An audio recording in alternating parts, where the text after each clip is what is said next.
তাহলে সেই যুগে মানুষের জ্ঞান কম ছিল না বেশি ছিল? বেশি ছিল না কম ছিল? কিন্তু শুধুমাত্র জ্ঞান ছিল না কোরআনের।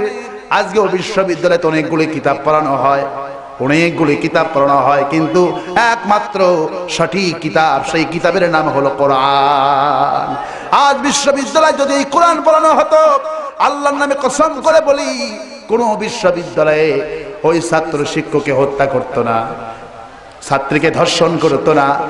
বাংলাদেশে একটা সন্ত্রাসীর কারণে মাদ্রাসা বন্ধ হয়েছে, একটা নজির সারা বাংলাদেশে নাই।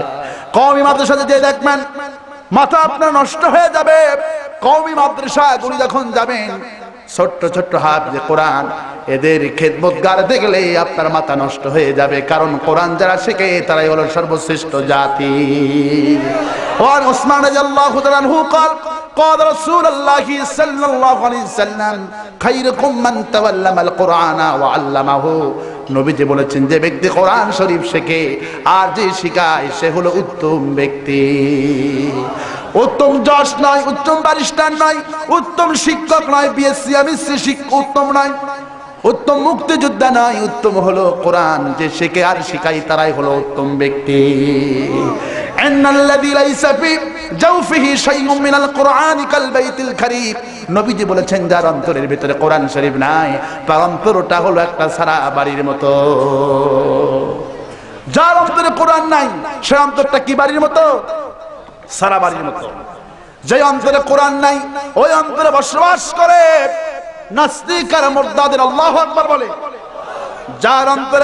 যার অন্তরে কোরআন শরীফ নাই ওর অন্তরে বসবাস করে বামপন্থীরা।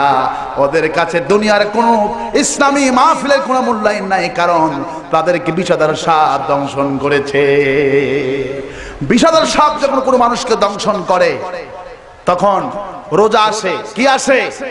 রোজা আসে। এসে তার মুখে যখন কোনো মানুষকে সাপ কামড় মারে তখন রোজা এসে এই রোজা এসে তার মুখে একটা লবণ দেয় অথবা তিতো দেয়।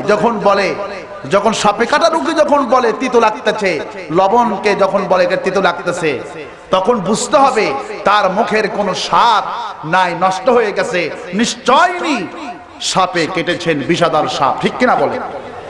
যার মুখে লবণ দিবে লবণকে লবণ বলবে, তিতোকে তিতো বলবে, পানিকে পানি বলবে, বুঝতে পারবেন আর মুখের কোনো স্বাদ নষ্ট হয়ে যায় নাই, একে কোনো বিষাদার স্বাদ দংশন করে নাই।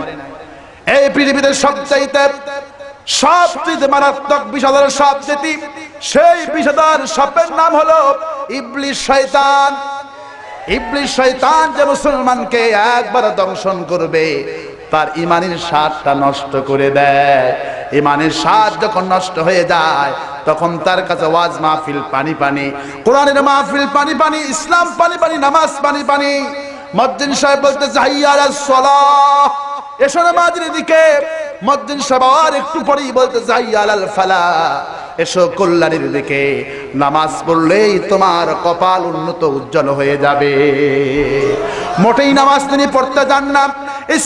ইসলাম তার কাছে ঘৃণিত, কারণ তার ইমানের স্বাদ যখন নষ্ট হয়ে গেছে, ভালো কাজগুলি সব তার কাছে পানি পানি। ইমানের স্বাদ নষ্ট হয়ে গেছে, তার কাছে ভালো আমল নাই, ইমান নাই, তো স্বাদ নষ্ট হয়ে গেছে, সব কিছুই তার কাছে পানি পানি। সুবহানাল্লাহ বলেন। ইন্নামাল মুমিনুনা আল্লাযীনা ইযা যুকিরাল্লাহু ওয়াজিলাত কুলুবুহুম وَإِذَا تُلِيَتْ عَلَيْهِمْ آيَاتُهُ زَادَتْهُمْ إِيمَانًا وَعَلَى رَبِّهِمْ يَتَوَكَّلُونَ। যখন মুমিনদের সামনে কোরআন তেলাওয়াত করা হয়, মুমিনদের কলিজা ভয়ে তখন কাঁপতে থাকে। আর যখন আরো কোরআনের আলোচনা শুনে আল্লাহ পাক বলে, তখন আমি মুমিনদের ঈমান তখন আমি আরো বেড়ে দিই।